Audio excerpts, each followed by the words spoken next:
La sagesse n'est pas un luxe, c'est une nécessité. Dans la sagesse excellente, David Oyedepo révèle les clés divines pour réussir avec intégrité et vision. Si ce résumé t'édifie, abonne-toi, partage et laisse cette sagesse transformer ta marche avec Dieu.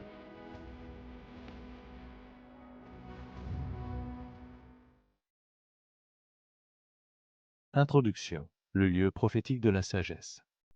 Il y a, au cœur de Dieu, un dessein éternel qui se déploie aujourd'hui sous nos yeux. Ce plan, longtemps gardé secret, arrive maintenant à sa révélation complète. Dieu achève son programme sur la terre. Ce n'est plus une idéologie qui bouleversera le monde, mais une race nouvelle d'hommes et de femmes porteurs de sa sagesse. Un peuple puissant, façonné pour manifester sa gloire. Depuis les temps anciens, Dieu a toujours révélé sa sagesse à travers des vases humains. Chaque fois qu'un homme s'est laissé guider par elle, il a connu la promotion, la richesse et la gloire. Abraham sut quoi faire au milieu de la famine, Isaac sema pendant la sécheresse et devint l'objet d'envie des nations. Jacob, par une intelligence inspirée, prospéra. Joseph, conduit par la sagesse divine, quitta le donjon pour s'asseoir sur le trône. Ainsi, toute élévation, personnelle ou collective, est le fruit d'une révélation céleste. Mais voici, une nouvelle vague est sur le point d'envahir la terre. L'Esprit sonne la trompette, la sagesse infinie de Dieu descend, non plus réservée à quelques élus, mais confiée à l'Église entière, gardienne de la sagesse divine. C'est là le plan éternel de Dieu, faire régner son peuple par la manifestation de sa sagesse multiple. Les doux, les enseignables, seront les instruments de cette gloire, car la sagesse et la richesse vont ensemble, tout comme la gloire et la lumière. Si la sagesse est revenue dans l'Église, alors la gloire de Dieu est déjà là. Le Saint-Esprit prépare une explosion de cette sagesse, semblable à des semences divines prêtes à éclore. Une ère nouvelle s'annonce, celle des Joseph et des Daniel de la fin des temps. Dieu cherche des esprits ouverts, disposés à porter sa pensée, car c'est dans l'esprit humain que la vie de Dieu trouve sa voie. Le Saint-Esprit n'agira pleinement qu'à travers ceux dont l'esprit est éveillé, et c'est là tout le but, que le peuple de Dieu découvre les trésors enfouis en lui, afin de manifester sur la terre la sagesse et la gloire de son roi. Chapitre 1. Adam, l'homme modèle. Adam, roi d'Éden, incarne le rêve initial de Dieu pour l'humanité, régner sur la terre avec sagesse. Dieu plaça l'homme dans un jardin rempli de richesses et de ressources, lui donnant la mission de cultiver, garder et dominer toute la création. Genèse 1:28. Pour accomplir cette tâche, Adam reçut la sagesse divine, car par la sagesse, les rois règnent. Proverbes 8:15. Cette sagesse lui permettait de discerner, de nommer les animaux et de gouverner avec intelligence et compréhension. Cependant, par la chute, l'homme perdit ce privilège et la communion avec Dieu fut brisée. Mais Jésus-Christ vint restaurer ce rêve, en redevenant pour l'homme la puissance et la sagesse de Dieu. 1 Corinthiens 1:20. Par lui, la domination perdue est rendue plus abondamment. À la nouvelle naissance, cette sagesse divine habite à nouveau dans le croyant, lui redonnant la capacité de manifester la gloire, l'honneur et la dignité de Dieu sur la terre. Le dessein de Dieu demeure inchangé. L'homme créé à son image doit régner par sa sagesse. Ainsi, chaque enfant de Dieu est appelé à réveiller cette sagesse intérieure pour marcher dans la lumière divine et exercer à nouveau la domination que Dieu confia jadis à Adam. Chapitre 2. La nature truine de l'homme. L'homme, dans sa nature profonde, est un être spirituel, composé de 3 dimensions inséparables, l'esprit, l'âme et le corps. Ces 3 parties, bien que distinctes dans leurs fonctions, demeurent interdépendantes pour former un être complet, selon 1 Thessaloniciens 5:23. L'esprit est le véritable homme, le souffle de Dieu qui donne vie au corps et à l'âme. C'est lui qui connecte l'homme au monde spirituel et reçoit la vie divine. Toutefois, il ne peut fonctionner seul, il s'exprime à travers l'âme et le corps. C'est par lui que Dieu inspire et conduit. Mais si le corps n'est pas soumis à cet esprit régénéré, il peut dominer et détourner l'homme de sa véritable essence. L'âme, quant à elle, représente le siège de la pensée, de la volonté et des émotions. C'est dans l'âme que réside la faculté de raisonner et de décider. Le cerveau humain, identique pour tous les hommes, recèle un potentiel immense d'idées et de créativité. Dieu, dans Genèse 1:28, a ordonné à l'homme d'exercer la domination sur la terre, un mandat qui demande l'usage actif de l'intelligence et de la sagesse divine. L'âme bien formée devient l'outil par lequel l'esprit exprime la volonté de Dieu sur la terre. Le corps est le temple de l'Esprit Saint, la demeure visible de l'homme intérieur. Il permet la relation avec le monde physique. L'esprit donne les instructions, l'âme les interprète, et le corps agit. Pour vivre une vie équilibrée, l'homme doit croître dans ces trois sphères. L'esprit par la communion avec Dieu, l'âme par la pensée renouvelée, et le corps par la discipline et le travail. Jésus-Christ incarne le modèle parfait de cet équilibre. Il a grandi en sagesse, en stature et en faveur auprès de Dieu et des hommes. Luc 2, 52. Il a exercé son esprit, nourri son âme par les Écritures et fortifié son corps par le travail. Penser donc n'est pas charnel mais divin. La pensée éclairée par l'esprit conduit à la transformation intérieure. Quand un homme naît de nouveau, son esprit, son âme et son corps reçoivent la vie du Christ. Il devient une nouvelle créature, capable de manifester la sagesse et la puissance de Dieu dans chaque dimension de son existence. Chapitre 3. Porteur de l'esprit naturel. L'homme est une créature exceptionnelle, créée à l'image de Dieu et dotée d'un potentiel illimité. Dieu lui a confié la terre et lui a donné un cerveau rempli de ressources inexploitées. Cependant, depuis la chute d'Adam, l'homme a perdu la conscience de sa véritable valeur. Il est devenu limité, obligé de travailler avec effort pour produire, alors qu'autrefois, tout lui obéissait. Malgré cela, même dans son état déchu, l'homme a accompli des exploits par la puissance de son esprit naturel. La construction des pyramides, les inventions modernes, les technologies, tout cela prouve la grandeur de l'intelligence humaine. Mais ce même esprit naturel demeure limité. Dieu lui-même reconnut dans Genèse 11 que rien n'était impossible à l'homme tant qu'il imaginait. Pourtant, le cerveau humain, dans sa condition actuelle, n'utilise qu'une infime partie de son potentiel. Même les plus grands génies n'exploitent qu'environ 0,5% de leur capacité, et souvent au prix de tensions mentales et physiques, l'esprit naturel sans Dieu reste donc vain, incapable d'atteindre la plénitude de ses possibilités. La véritable dimension de l'homme ne se révèle qu'à travers l'esprit rédempteur, c'est-à-dire la vie nouvelle reçue en Jésus-Christ.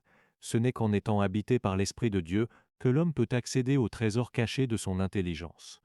Dieu réserve à ses enfants les secrets de la sagesse et de la créativité divine.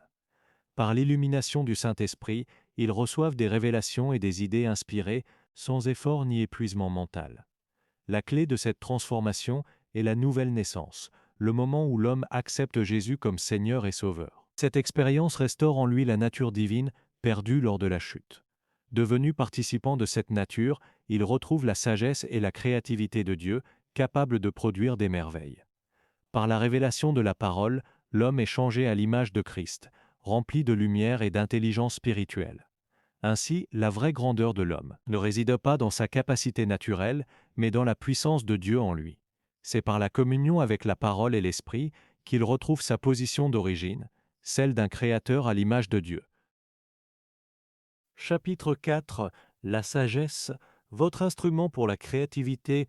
Au commencement, Dieu créa les cieux et la terre, un acte de pure créativité divine. Le mot créer implique l'action. Dieu ne se contenta pas de désirer un trône ou un tabouret, il les fit exister. Ainsi, rien ne se produit par de simples souhaits, tout devient réel par la sagesse et l'action. Selon Proverbe 3, 19, c'est par la sagesse que Dieu fonda la terre, et Psaume 6, 4, 24 souligne que toutes ses œuvres furent faites dans la sagesse. La sagesse fut donc l'instrument de Dieu pour tout créer. Ses paroles furent efficaces parce qu'elles étaient nourries par cette sagesse. Ce n'est ni par la prière ni par l'onction que Dieu fit les choses, mais par la sagesse. C'est elle qui ordonna la création, chaque chose fut faite dans un ordre parfait. Même aujourd'hui, la terre demeure stable parce que la sagesse divine la soutient. De même, la sagesse est le secret de toute élévation. C'est elle qui conduisit Joseph à son trône.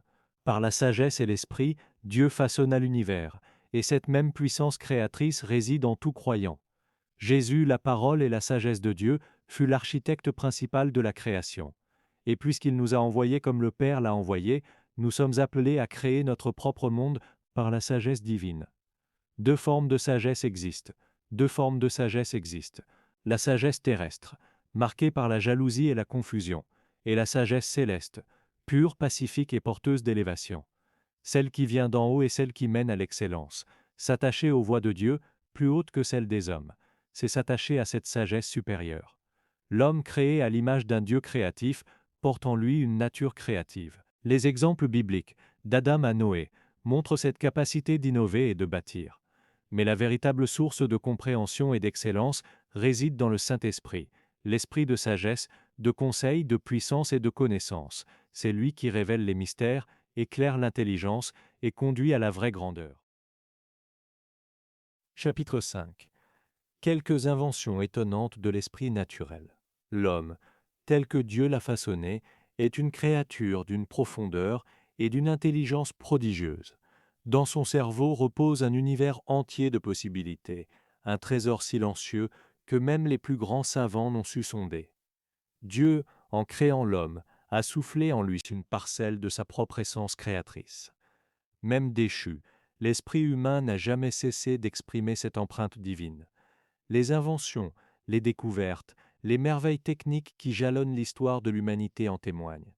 L'homme, animé d'un esprit naturel, a su concevoir des machines capables de penser, des avions qui volent sans pilote, des ordinateurs qui dialoguent, des villes entières qui respirent au rythme de l'électricité. Et pourtant, malgré ses exploits, l'homme n'a fait qu'effleurer la surface de ce dont il est capable. Les chercheurs affirment qu'il n'utilise qu'une infime portion de son cerveau, moins d'un centième de ce que Dieu y a déposé. Ce constat, loin d'être une limite, est une révélation. Si l'homme naturel peut tant accomplir, que dire alors de celui qui a reçu la vie de Dieu en lui? Si la sagesse terrestre a bâti des empires de pierre et de métal, la sagesse d'en haut peut bâtir des royaumes éternels. Le croyant, porteur de la nature du Créateur, n'est pas appelé à répéter les œuvres des hommes, mais à manifester les pensées de Dieu.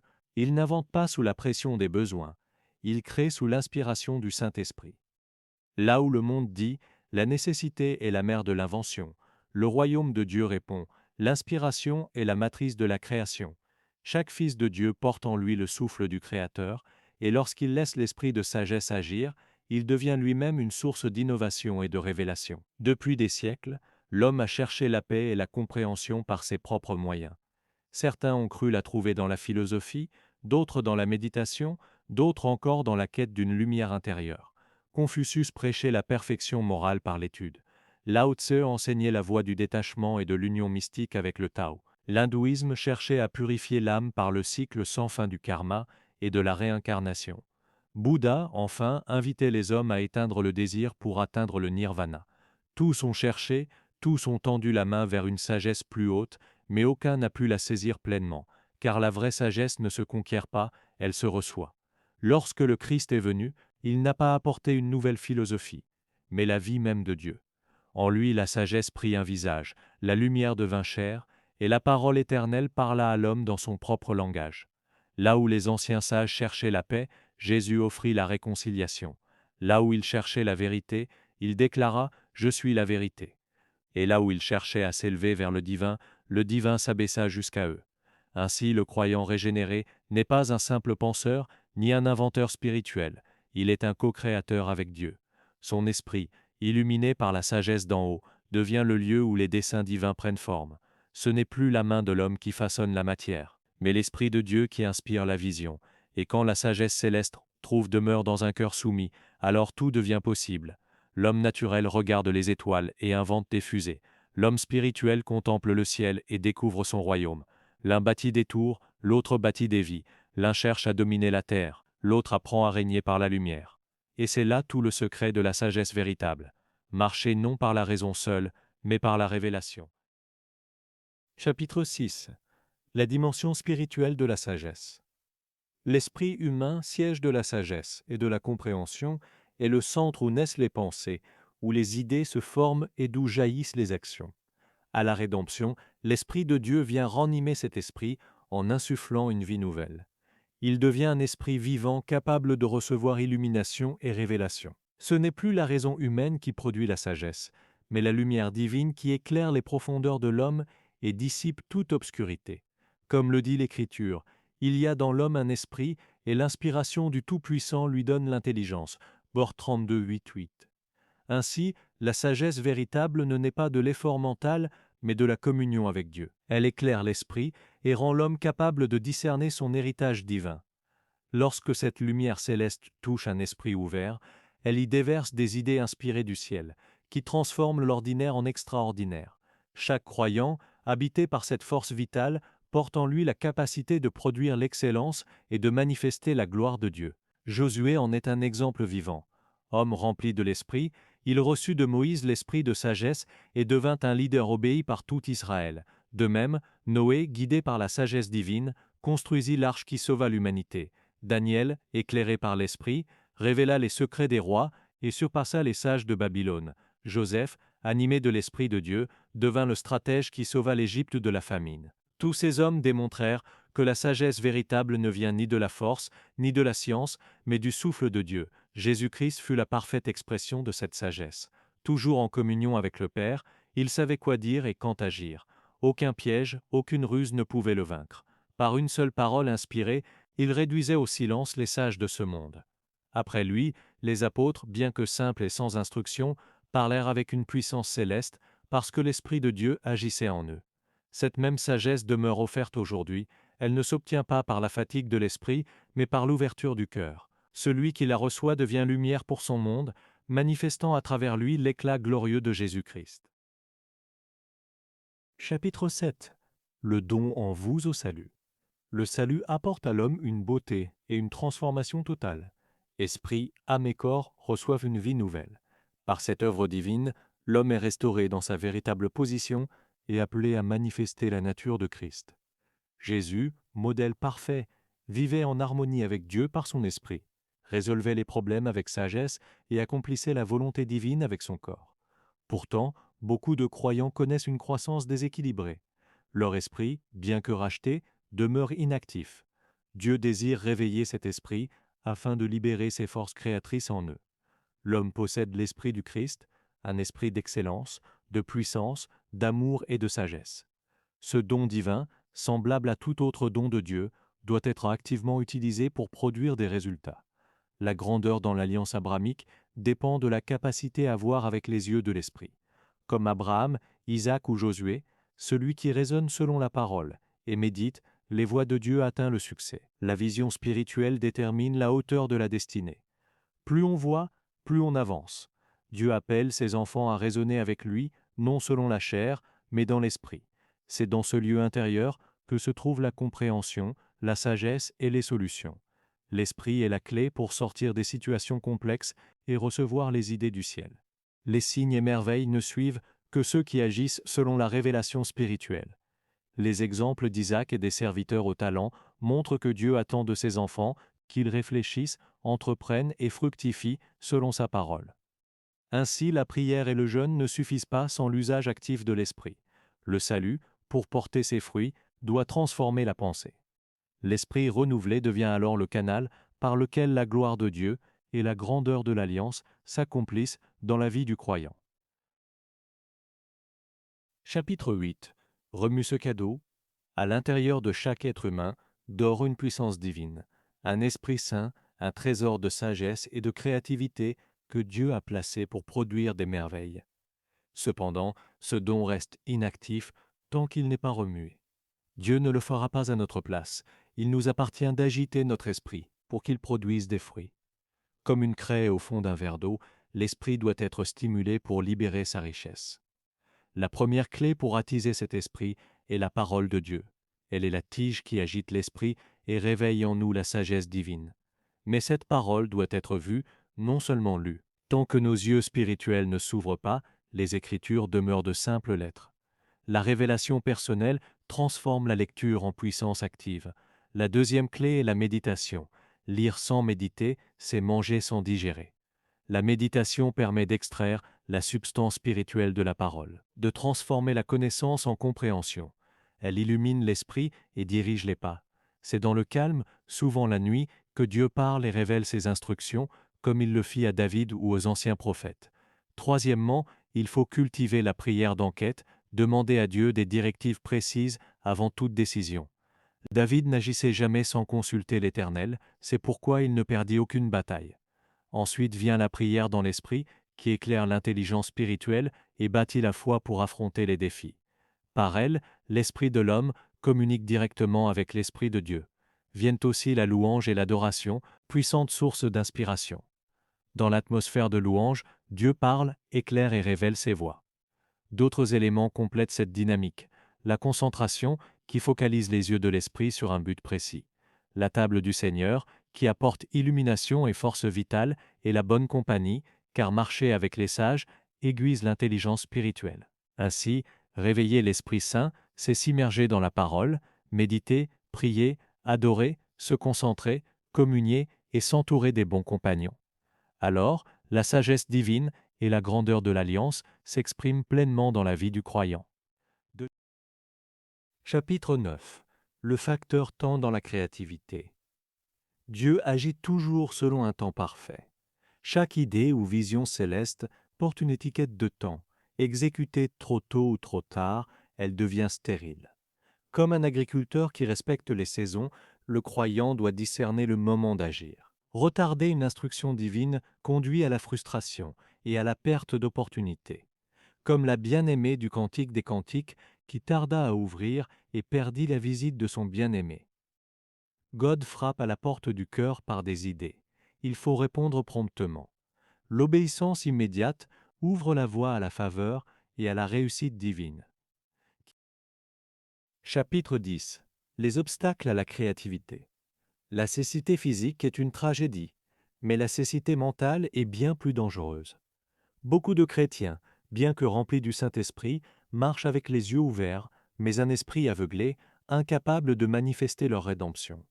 Selon 2 Corinthiens 4, Satan, le dieu de ce monde, aveugle les esprits pour empêcher la lumière de l'Évangile glorieux de briller. Ce blocage mental est la plus grande servitude, car il prive l'homme de la sagesse et de la créativité divine. Quand l'esprit est fermé, l'Évangile ne peut pénétrer, et la vie du croyant devient stérile. Dieu désire pourtant que son peuple rayonne, vive la gloire de l'Alliance, et marche dans la lumière du Christ.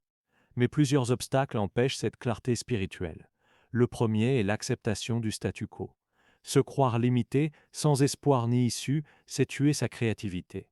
En Christ, chaque croyant est une race choisie, un roi et prêtre appelé à refléter la gloire de Dieu. Pierre Benneuf, accepter moins que cela, c'est vivre en dessous de sa rédemption.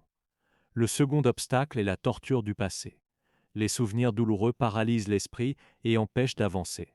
Dieu exhorte à oublier les anciennes choses, car il fait une chose nouvelle. Ésaïe 43, 18, 19. Le troisième est la peur des échecs passés. Beaucoup abandonnent après une chute, oubliant que le juste tombe 7 fois et se relève. Proverbe 24, 16. Comme Joseph, Paul ou les jeunes Hébreux, le croyant doit rebondir, sachant que chaque échec peut devenir tremplin de gloire. Un autre piège est la fierté des réussites passées. Se reposer sur ses lauriers conduit à la stagnation spirituelle. Dieu n'appelle pas seulement pour bénir, mais pour faire de nous des bénédictions. La croissance doit être continue, car ce qui a un succès aujourd'hui devient obsolète demain. Michée 2,10. Il y a aussi la comparaison avec autrui, un poison pour le développement intérieur. Se mesurer aux autres, selon 2 Corinthiens 10,12, est un manque de sagesse. Chacun a son appel et son rythme. Enfin, deux autres barrières achèvent d'emprisonner l'esprit. La croyance aux enchantements et le concept de destin inégal. Le chrétien né de nouveau est libéré de toute malédiction. Aucun enchantement contre Jacob. De plus, Dieu n'a pas créé de destin inférieur. Tous sont appelés à la gloire. Romains 8, 29, 30. Ainsi, pour briller, le croyant doit lever les voiles mentaux imposés par l'ennemi, refuser la médiocrité, oublier le passé, avancer sans peur et vivre pleinement dans la lumière de Christ. Chapitre 11. Après avoir remué votre esprit, que faire ensuite? Le manque d'utilisation provoque la pourriture, mais l'utilisation active conduit à la maturité. Une fois que votre esprit est agité, l'exercice de cet esprit est ce qui le fera se développer, recevoir et produire dans une dimension plus élevée. Plus vous mettez votre esprit à utiliser, plus les tâches qu'il est en mesure d'accomplir. L'utilisation de l'esprit est ce qui extrait ses valeurs. Mais la viande forte leur appartient qui sont de plein âge, même ceux qui, en raison de l'utilisation, ont leur sens exercé pour discerner à la fois le bien et le mal. La maturité vient par la raison de l'utilisation, par l'exercice des sens. Elle vient comme on apprend à accepter l'entière responsabilité de sa vie et met son esprit à plein usage. Elle vient par raison de l'utilisation, pas l'âge, par l'exercice des sens pour discerner les bons choix dans la vie. Seuls les défis de la vie mènent au développement de cet esprit saint en vous. Le but des défis est de vous développer. Donc les évadés ne mûrissent jamais, ils ne grandissent jamais. Prenez chaque défi comme une tâche qui doit être faite. Alors les 100 seront sur le qui-vive, car la partie du Seigneur est son peuple, Jacob est son héritage. Il le trouva dans une terre désertique et dans les déchets hurlants sauvages. Il l'a conduit, il lui a dit, il l'a gardé comme la pomme de son œil. Comme un aigle agite son nid, flottant sur ses jeunes, se propage à l'étranger ses ailes, les prend, les porte sur ses ailes. Ainsi le Seigneur seul le conduisait, et il n'y avait pas de Dieu étrange avec lui. Il le fit rouler sur les hauts lieux de la terre, pour qu'il puisse manger l'augmentation des champs, et il lui a fait sucer le miel de la roche, et l'huile de la roche silex. Deutéronome 32.